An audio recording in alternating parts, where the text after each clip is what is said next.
Good day, gamers. Today, I'm going to teach you guys how to front flip. Here's step one. First thing you have to learn how to do is get a powerful jump. 2 feet out, hands in the air, hit both feet, get a big jump. This jump is called a punch. There's a guy looking at me right now. Now, to actually start learning your front flip, you have to start with a forward roll. I used to teach this to toddlers, so if you are not a toddler and you cannot forward roll, we might have an issue. Start like this. Hands all the way down on the ground.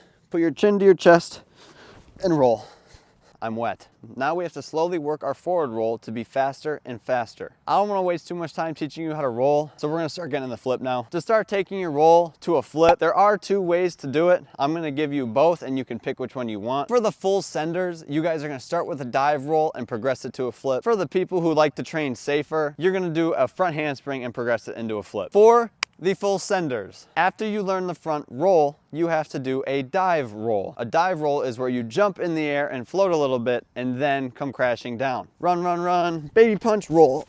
Heck yeah. Run, run, run, big punch, roll, and that's a massive puddle. Once you get a nice high dive roll, you're gonna start taking your dive roll and turning it into a flip. The only separation from the dive roll and the flip is the tuck. When you tuck on a front flip, you have to get it nice and tight. It's a little bit harder to get a snappy rotation, so the tighter your legs, the better. Now that you're ready to full send it, think of it as if you're going for a dive roll. But right when you jump, instead of looking at the ground and waiting, you're gonna go for those legs and flip, most likely to your butt. So it should look like this.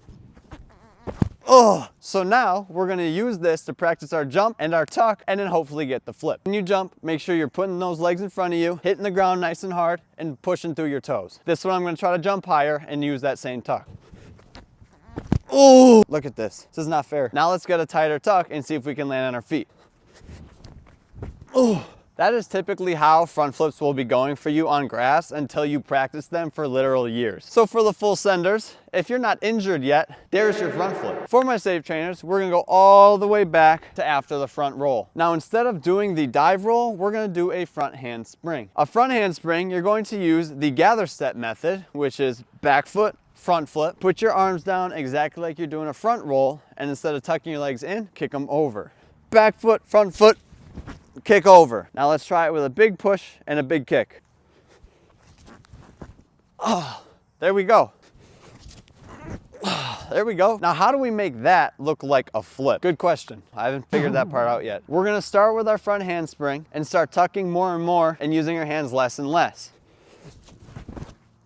Wow, all I did was tuck. I got my feet down. I barely used my arms. The big thing that most people have an issue changing here is the habit of going towards the ground compared to the habit of going towards the sky. You need to treat it like you're grabbing a pull-up bar and yanking it beneath your feet. And once you jump, you throw. Oh! Now let's try getting more of a kick with our back leg and a pop off our front leg. Oh, there we go. Ooh. So now when you kick, it's a little bit harder to tuck both legs. Let's give it a nice go now. There we go. There's your front flip. I hope you guys found success, despite which method you decided to use today. Front flips are the worst trick, and that's never going to change. However, it is a great first flip to learn, so I would highly recommend learning it. That's all I have for you.